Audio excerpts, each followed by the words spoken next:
Hey everybody, how you doing? This is Geebz here, Decomposer Lounge. Been a minute, been a while, but I'm here. If you notice, my studio monitor is back there. I blew a power source right in the middle of this project that I've got a deadline on, and I was like, ah! So to unstress myself, I thought, I know what I'll do. I'm going to find a new track, and we're going to listen to some new music together, and it'll make it all feel better. So nonetheless, we're going to be checking out a brand new track that was just released by Tremonti, The Mother, the Earth, and I. So let's check this out, and let's see what we got here. Let's go. All right.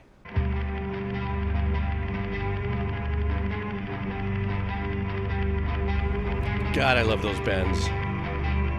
It brings kind of like an uneven pull of heaviness.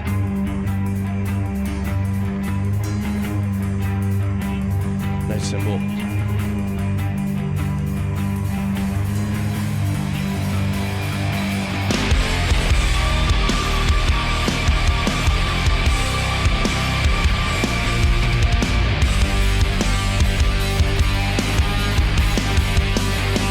Nice snappy position of the kick on this.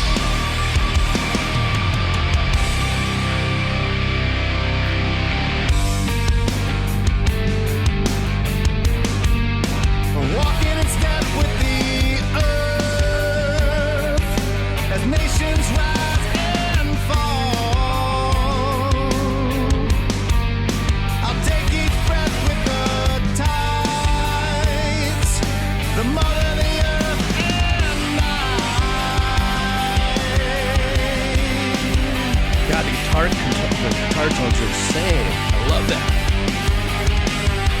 Lends itself into that Phrygian darkness mode. The Mother Earth and I, forever at peace. The Mother Earth and I, together always. Those background vocals obviously reminiscent of Alter Bridge style.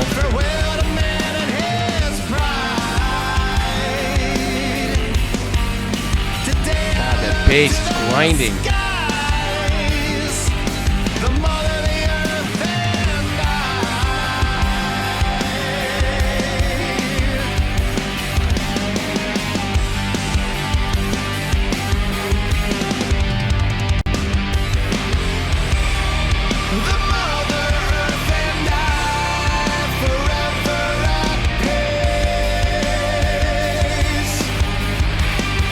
Okay, so lately I've been just having this really big thing about these guitar bends, all starting from the Meshuggah sound and other, industry leaders in especially the djenty metalcore style compositions, and using those bends that kind of, like I said earlier, it just kind of pulls you into an uneven space, but brings you back softly. So it's kind of like this thing where like it pulls you into this discomfort, gets you back in line just enough just to do it one more time, 2 or 3 more times to you. Excuse me. Very unique technique. And all things considered, too, the guitar tones are insane, but they're not so gnarly and oversaturated and out there that it takes it to a different kind of space.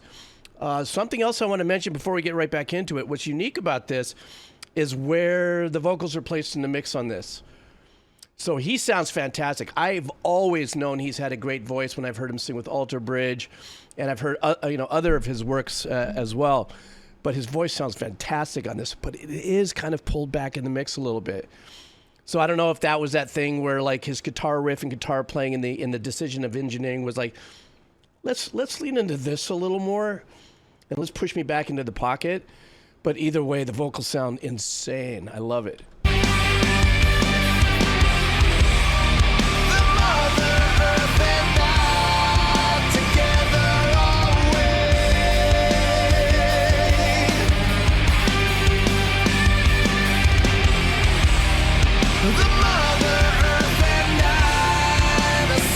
Great video, too.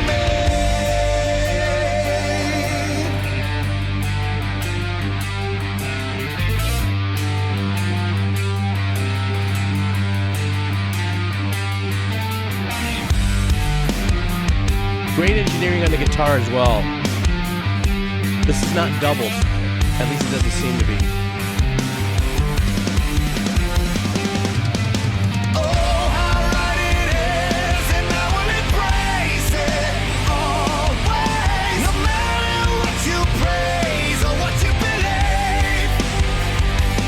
Solid bridge.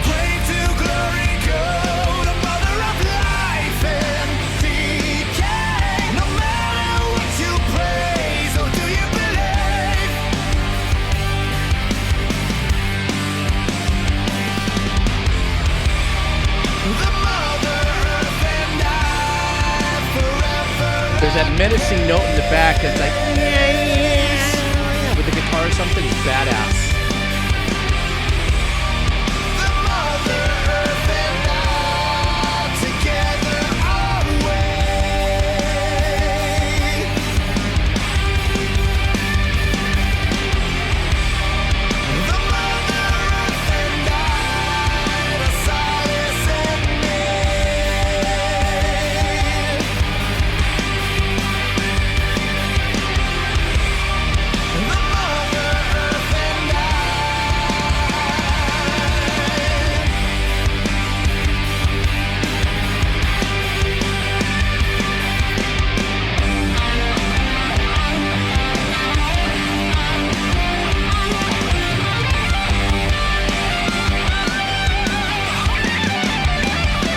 Waiting for a little bit of lead work.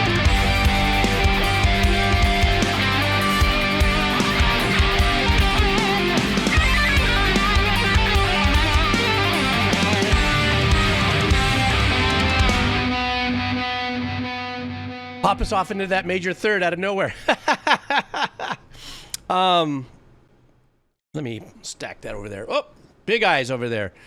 Oh, that's too scary. Let me get another little shot to stop on there. All right, so subject matter. I love the subject matter and the lyrics and the power behind it. In company adjacent to the Gojira type work as far as subject matter and stuff. I think also in an era where there's so much freaking heaviness that there's great room for a track like this to survive and thrive and grow and blow up, even though hitting poignant subject matters still have the authenticity of being dark and metal and everything. And speaking of that, very unique guitar tones here.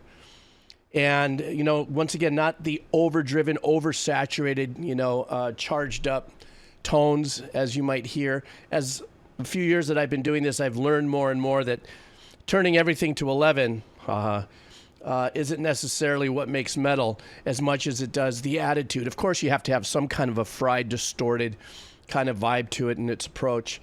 But I love how this is just right in the middle of what the world vibe is right now. I guess on a personal level, as an old fart like me, you know, talking about reconnecting and stuff and just, you know, being vulnerable to the energy of what's happening without getting too woo-woo. But, you know, that kind of a thing and understanding and then, you know, staking your claim. This is what it's all about.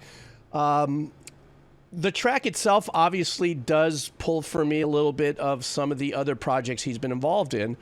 But that's because primarily he's also primary writer of all those other projects. The choruses and the vocal, background vocals in the hook were very much, had that Alter Bridge vibe.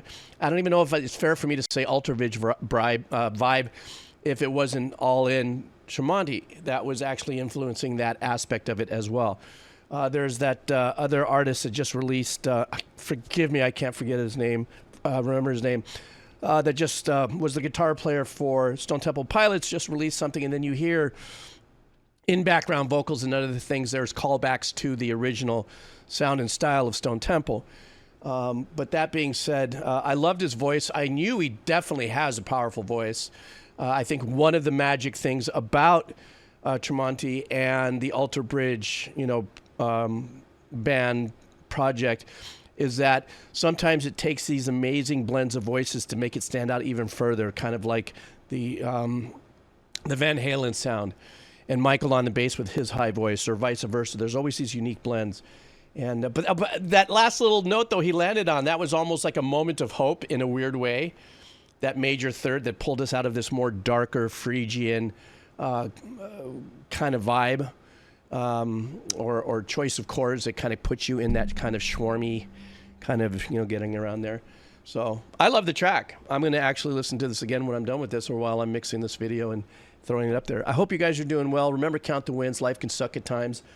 But, if you got up and you're letting your soundtrack of life pull the trigger, then we're all good. All right, guys, take care of yourself. All right.